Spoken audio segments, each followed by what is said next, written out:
Good afternoon, Jeffrey. Thank you, everybody, for taking the time.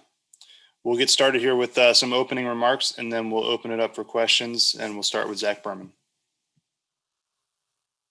Okay, thank you all. I know it's probably been a long day for some, but thank you all for coming on this virtual press conference. This is kind of new for me to make a big decision and have to describe it virtually, but that's kind of where we're at.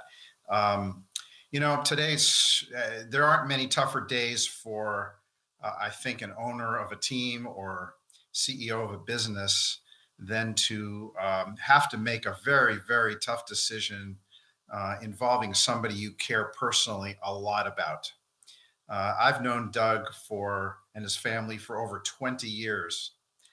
It's rare to have somebody as your quarterback, as your assistant coach from the ground up, and as a coordinator, and then as a head coach of your team, and having all the success that we've had together. And he's a close friend. He's a family friend, and Doug is family to me. What can I say? So it's even harder to make the tough decision with somebody like that and that relationship, but it goes with the territory. And if you want to be a leader and make the tough decisions, sometimes you just have to look towards the future, try to evaluate things in an as unemotional a path as possible, and a process as possible, and arrive at a decision that might make you very uncomfortable, but that you feel, honestly, my first allegiance is what will be best for the Philadelphia Eagles and our fans for the next 3, 4, 5 years. It's not based on, does someone deserve to hold their job or deserve to get fired? That's a different bar. Very few people probably after success deserve to lose their job. This is much more about the evaluation of whether the Eagles moving forward, our best option is to have a new coach. And that's really, really what it's about. It's not about, did Doug deserve to be let go? No, he did not deserve to be let go. That's not where I'm coming from, and that's not the bar in the evaluation process. I just want to reiterate, so grateful we all are in Philadelphia, Eagles fans around the world, to the success we've had over the last 5 years, winning Super Bowl 52, the camaraderie in the building that we've had, the collaboration in the building we've had. It's awfully nice as an owner to have the football operations and the football coaching and virtually, all the employees, and just a general culture of both success and collaboration and professionalism. And Doug has represented that every single day. And this was a difficult year on many, many levels, disappointing in its results. And I feel particularly bad that I was really hoping the Eagles could be that beacon of light during this difficult 2020. And I'm glad the NFL has been able to play all of our games. That's been a huge, huge plus. But I wanted the Eagles so badly to uplift our fans and not create more stress. And I think we've not accomplished that this year. And it's been a disappointing season. But, going forward, again, you have to make tough decisions. And after talking to Doug again today, it just felt that the path forward was best for us to part ways. And I actually think it's better for both the organization and for Doug. And I really, really expect him to be a successful head coach in this league. And it wouldn't surprise me in the slightest if he is on another NFL team later this week. And I'm certainly there for any owner that wants to talk about hiring Doug, because I will be, a major fan. That being said, sometimes you have to make the tough decisions on prognosticating the future. And that's what this was about. So happy to answer any questions. So I'm sorry for that long-winded statement. It wasn't planned. It's impromptu, but I feel really, it's a tough day for me personally, honestly. Okay, we'll open it up to questions here. We'll get started with Zach Berman and then Paul Domelich. Hi, Jeffrey. As you evaluated this, how do you weigh the coaching versus personnel in determining the problem with the state of the team? And how do you evaluate the job Howie has done building the roster?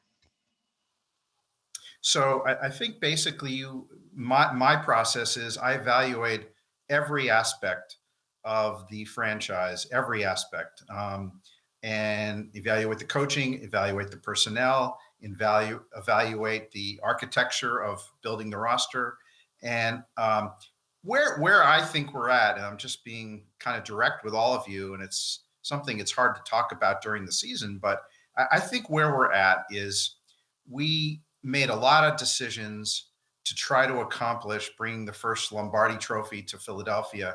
And that started in 2016, but it continued into 2017. And certainly afterwards, if there were significant, I would say, strategic mistakes, they were made in the name of trying to hold the band together, kind of bring back the band together. There was a lot of short-term decision-making and allocation of resources that gave us probably a slightly better chance to go back to the Super Bowl in 2018 and 2019. Again, we were probably, without focusing on one person, an Alshon reception from getting back to the championship game the next season. And 2019 back in the playoffs, and our quarterback got hurt. So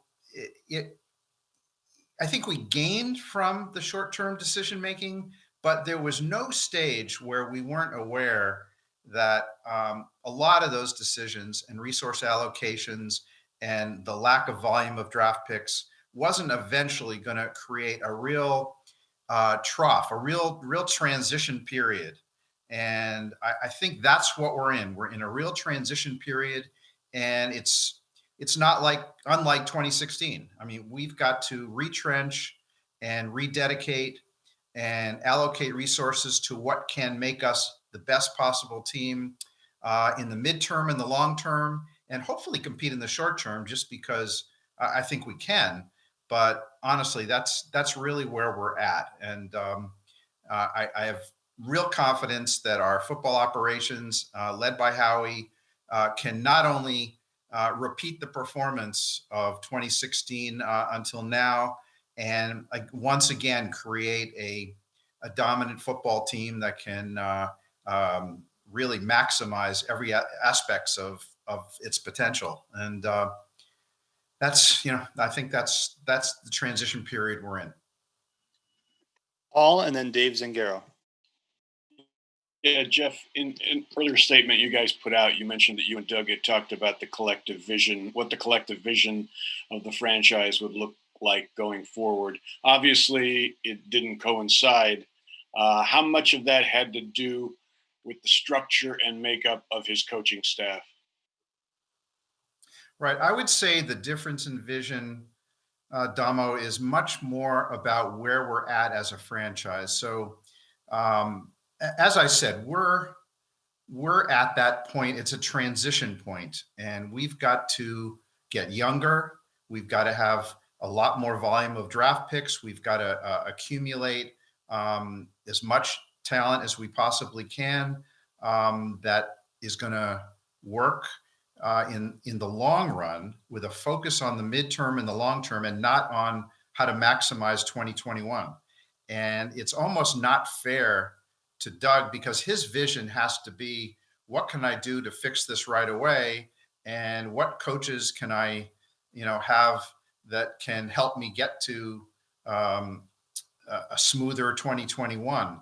My vision is much more, how can we get back to the success we've had and what we're used to in the next, 2, 3, 4, 5 years? And so it's not a difference of opinion, it's a difference of where we're both at. And I really feel it was in both of our interests to proceed on our own sort of paths that way.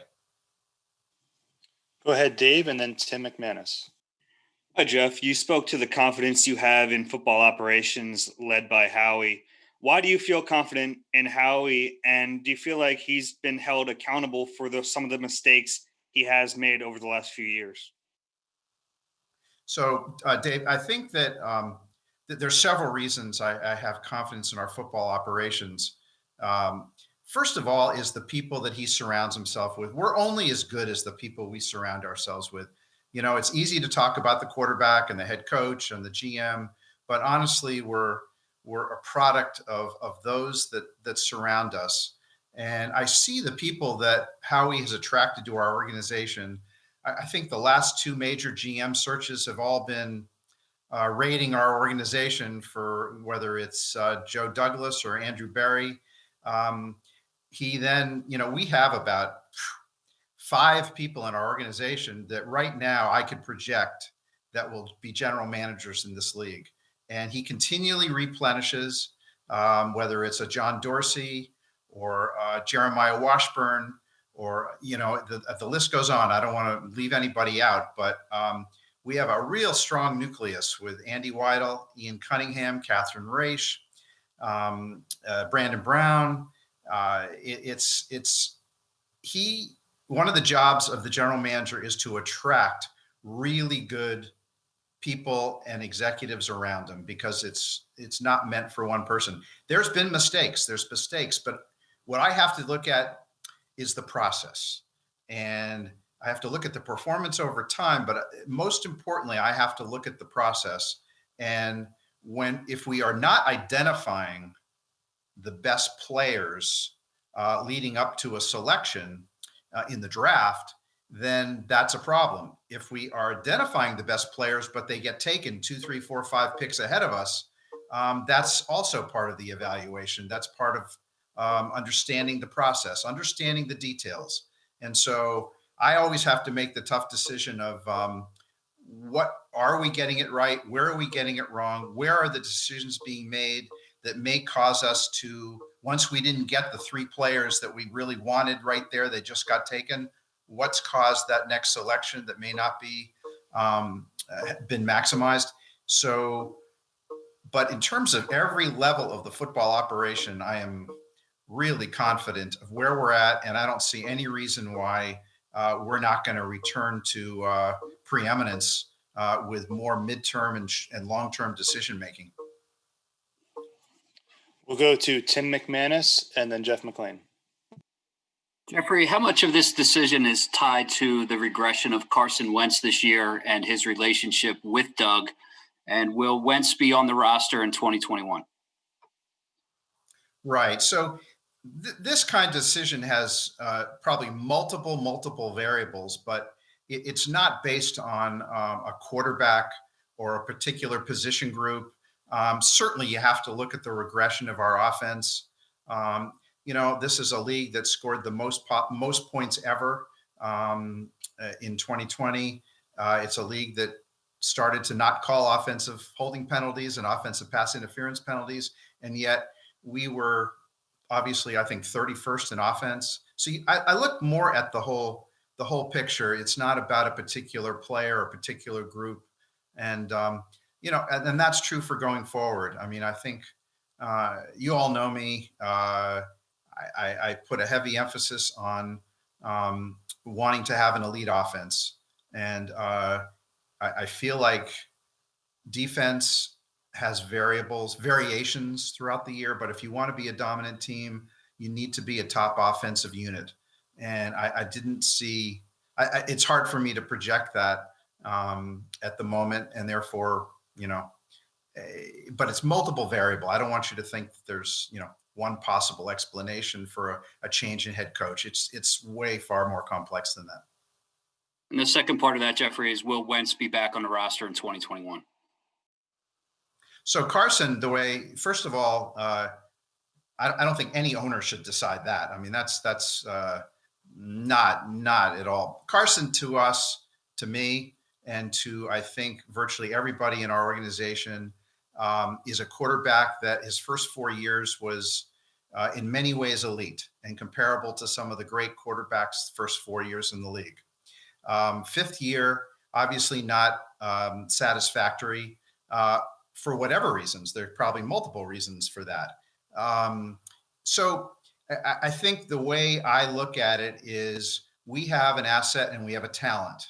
He's a great guy. He wants nothing but to win big and win Lombardi trophies for Philadelphia. This guy is tireless. He has heart in the right place. He's really dedicated off season, on season. He's just what you want. And it behooves us as a team with a new coach, new coaching staff, to be able to really get him back to that elite progression where he was capable of. And at the same time, understand that there have been many quarterbacks in their fourth and fifth year. If you trace this, you can come up with many, many quarterbacks that have, a single year where it's just, whoa, the touchdown to interception ratio is not what you want. And we're talking some great ones like Peyton and Ben and guys like that. So I take a sort of a more, probably a longer view of this was not the best season for our offense. It was a poor season. And we also had a poor season from Carson in terms of what he's been able to show in the past. Very fixable. And I fully expect him to realize his potential. Jeff, and then Les Bowen. Jeff, how do you view your role in the regression of the team, particularly this last season? And do you feel like you've gotten too involved in football decisions? I would say my involvement's been the same for about 25 years. I think that what I tend to do is to ask a lot of questions and to understand where we're coming from strategically and performance-wise. And it's stood us in a good way because it's allowed me to transition when we've needed to, make coaching decisions that have worked out, at least often in the short run or long run, and allowed us to be able to have a finger on the pulse of what could take place. When we have a bad season, I look at myself as much as I look at anybody else. But I think we have a great infrastructure. I think we've got good people all throughout the building. And it's the same, a lot of the same people that built the championship team. And, I think our track record of in the last 20 years, how many NFC East titles, playoff appearances, and appearances in the NFC Championship game, those are some of the metrics I look at. And I'll compare our record with almost anybody. So I think the involvement's good. You never want to be too involved. You never want to micromanage. And I'm very, very sensitive to that. You got to trust the people around you and first bring in the right people around you and then trust them. Les, and then Mike Garofolo. Hi, Jeffrey. I think we all understand the things that were done to win the Super Bowl and to try to be competitive in the next couple of years. But nonetheless, the draft picks you have had during that time and some of the free agent signings you have made during that time have not been very good. The drafts in particular, there have been some really notable failures. If you do have all these great people and personnel, and if Howie really is doing such a great job, then why is that? I think you really got to look at the big picture of, have you analyzed every single draft pick and street free agent and everybody? Have you compared it to other teams? Have you ever compared it to every other, other successful teams? And do they have 2-3 year drop-offs with less volume? Are the picks that you're talking about seen in the long run or just in a one year period? There's a lot to look at there. I'm not disagreeing with anything. I'm just saying you got to really look at it. Seattle, you take whichever organization you want and look at it over a multi-year period. You're going to see highs and lows of drafting. You're going to see highs and lows of free agent acquisition, and you're going to have to make your own determination of, do they have the right people in the building? Is that 2 years of of not having good first round picks, is that related to the people in the building, or is that because the two players that they actually were going to draft got taken just before, and they're all pro players in the league? What you got to be much more. I have to be much more in depth and complex about the analysis. Luckily for me, I sit there and I get to see exactly what took place and takes place. And, maybe someday I'll write a book about it, but you can't really talk publicly about what could have been and all that. There were mistakes made, and they have to be improved, corrected. And, I expect us to have that success. We've certainly had the success on the field. It has to be in every aspect of the organization. I'm not somebody who's very satisfied. My personality is, even when we're winning, we can do a lot better. My message to Jim Schwartz after we won the Super Bowl was, wow, that was not a good defensive performance. So it's like in that game, it was great against the Vikes and the Falcons. But again, my personality is I want to win badly. I want to win more Lombardis for Philadelphia and our fans. We got the greatest fans around, and I will do everything possible. And if it means making any change necessary, I will. Thank you. Mike, and then Howard Eskin. Jeffrey, did week 17 in the Washington game factor into this at all? And did you have any input on how the quarterback situation was handled? How do you think it was handled? No, it had nothing to do with it whatsoever. I heard that Doug wanted to give Nate some time. Nate Sudfeld, and I understand the circumstances, but Nate, I think he holds the record for his debut in the NFL against Dallas for the best completion percentage. He was awesome. What was it? 19 out of 22, unstoppable. He was our backup in the Super Bowl because we had so much confidence in Nate. We talked about we're gonna advance far here, we hope, and who's going to be there if Nick gets injured. And we had a lot of confidence in Nate. He's at practice. I'm at practice a lot. Our coaches know much more than I do. Throws the best long ball on the roster. And I think what happened was he, if you remember, broke his wrist in the preseason a year ago. Our plan was to give Nate a lot of playing time in that preseason. The whole idea was to establish, is Nate our long-term backup? Is he a potential starter in the league? How good is Nate? Because he's good. He's awfully good at practice. And then we tendered him a second round exclusive rights designation worth millions of dollars. And therefore, it just showed where we thought he was, both as a quarterback and as a teammate. And so what happened this year, the preseason got wiped out. So there was no chance to use him this year either. So Doug had said, we're going to use as many young players as we could. Jalen, had the injury in the Dallas game in the second quarter. He, of course, wants to play, but, significant hamstring. And I think Doug just wanted to give Nate a chance. He deserved it. He's been part of our Super Bowl winning team. He contributed to the scout team. He contributed so much. And I think it was just with good intentions. The circumstances weren't the best. Maybe the communication wasn't the best, but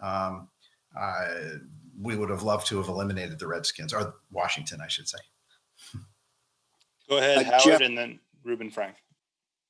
Jeffrey, going back to early in this Zoom conference, you talked about the difference in vision, but I don't know that I really heard a specific reason of the differences in the vision between you and Doug Pederson.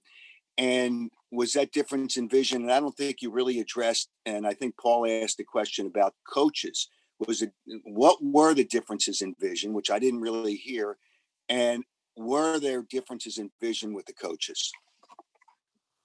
So Howard, I'd really rather not publicly talk about the details, but I think it's fair to say that I saw this as a retooling of the team in a way in which I thought we needed to make a lot of midterm, long-term decisions. And that also had to do with coaches. How would we best set ourselves up for success 2-3 years down the road?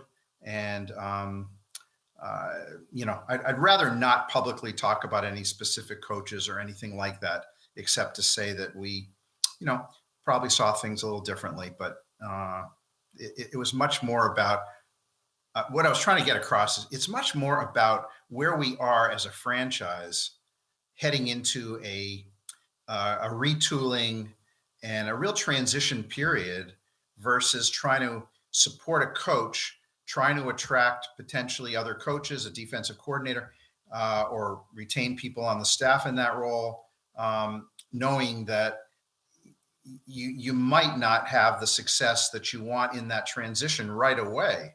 And therefore, you don't want to put Doug in that position. And therefore, I thought it was best for him and best for us, that we part ways. But it's just sort of the root of where we're at the moment. Ruben and then Sheil Kapadia.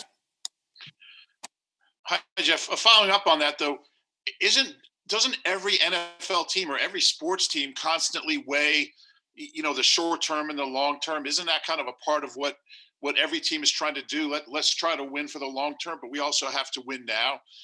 And why was that gap not, surmountable? Why couldn't you, find common ground there? Right. I thought you were asking a different question. Like, why did we? I would say we changed our balance as a franchise between short, mid, and long term. The way we've created the success and been able to, have the success we've had has been thinking mainly in the midterm and long term and making unpopular short-term decisions at times. And we got away from that, understandably, because when you've competed to win a Super Bowl and you want to retain emotionally and physically the people that helped bring us all there. And if you remember, there were a lot of people injured that year, and we very much wanted to bring them all back to be able to participate the following year in trying to win another one. And so if you look at the final, I do this because I like to study this stuff. It informs me. If you look at the final 4 teams from the year we won the Super Bowl, they're all going through the exact same thing. If you look at Atlanta the year before, and you can call them they weren't in the final 4, but they were in the final 2 the year before. And then we played them obviously in our Super Bowl year. It's where they are. If you look at the history of the final groupings, unless you have a Hall of Fame quarterback that can sustain it, teams tend to go for patching up. They tend to change their balance. It's not what made us successful. And I don't regret it because I really was hoping we could pull off another one. And I owed it to the players that brought us one to be able to lean in that direction. So while your question is a good one, we haven't had that balance. We've much more erred towards giving up a draft pick for an immediate infusion at a position, or drafting for a specific position because we thought it was our biggest weakness, or a trait that we thought was our biggest weakness. I don't regret any of that, but I know where we're at. And I think that Doug also knows where we're at, but I think in his natural coaching instinct, it's to literally do everything possible to maximize 2021 so that we're not in this position of questioning his job going forward. And so that's probably as simply as I can say it. Sheil and then Mike K. Hey, Jeffrey, when you look at sort of the way the league is trending, what you mentioned with offense, and then kind of combining that with where the roster is and retooling a period of, what qualities are you looking for in the next head coach here as you begin the hiring search? And also who will be working with you to kind of lead that search? So I think multiple people will be working with me to lead this. I'll be leading the search. I always do. We'll have for sure Don Smolensky, Howie, keep personnel people involved in this. It'll be a multiple people involved in it, but and we have relationships with different people to get information about any candidate that we probably want to look into. So it's a multi-pronged process. In terms of the characteristics, I'd rather not specify, but I can tell you that no matter who we have, it needs to be a leader of coaches, a leader of players, and someone who represents the organization in a great leadership way. And we had a lot of that with Doug. So it's going to be leadership is an important characteristic. You brought up offense. I think there's a couple of ways to skin that cat. You can hire, somebody really steeped in offense, or you've seen great offenses coached by head coaches that are coming from the defensive side. So I don't think there's any predilection for one over the other, but I do think somebody that is constantly curious of where the league is headed and what you need to do to have really good units. And again, without a really good elite offense, I tend to err on that side, but not that side of the ball for head coach. Doesn't matter. Mike, and then Rob Motti. Jeffrey, it's been a while since you've had a minority in the head coaching position or a coordinator position. How will that factor into your search? And also, will you consider anybody currently on the staff for the position? Yeah, really good questions. So yes, I think that we are very open, and it's top of mind to make sure we have some of the best minority candidates in on the search. It's very important, I think, for us, for the league, and it's top of mind. I would expect Deuce Staley to be a candidate. He's a great representative of the Eagles and knows our values, and I would expect him to be part of the search as well. But great question, because I've never hesitated in this area. Obviously, I've hired an African-American as a head coach, and proud of it, and because he was the right man for the job at the time. And there's plenty of possible candidates in this area. Rob, and then Bo Wolf. Jeffrey, Eagles fans are very passionate. You know that. The overwhelming feeling, the overwhelming sentiment among fans is that the biggest problem with this team has been talent evaluation. Now, based on some of your responses when we've asked about Howie, it seems you don't agree with that. But when you look at the draft record, it's been poor. When you look at one Pro Bowl player drafted in the last 7 years, how do you feel about that aspect of it? Because it's not that difficult to make a Pro Bowl. And how do you justify not making changes in terms of talent evaluation? Or are you considering making changes and maybe giving someone like John Dorsey more say, or someone else in the building more say when it comes to the draft?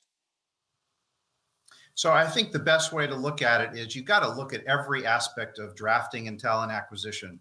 And if you're making short-term decisions, or you have a veteran team, or you're specifically focusing on one position or things like that, or a lower volume of picks, there's no reason to not look forward and having excellent success in this area.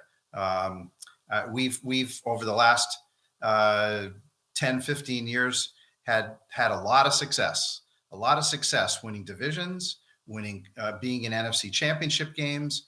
I think one fourth of the time I've been owner in the last 20 years, we've appeared in an NFC championship game. That's hard to do without really good talent. And so I would say that, yeah, we can do better in every single aspect. And I'm as critical as any fan, trust me, as critical as any fan, and look at it in a very complex way. And it's a data-driven way. It's looking at what could have been, what should have been.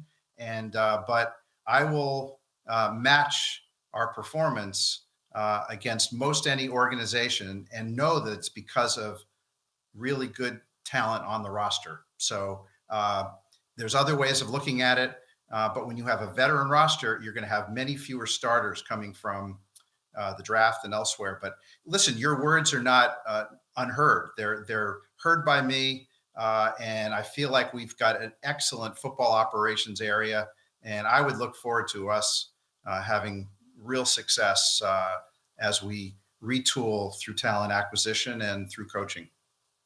And the second part of that, as far as John Dorsey or someone else, would you consider that, or is that something that's not in the equation right now?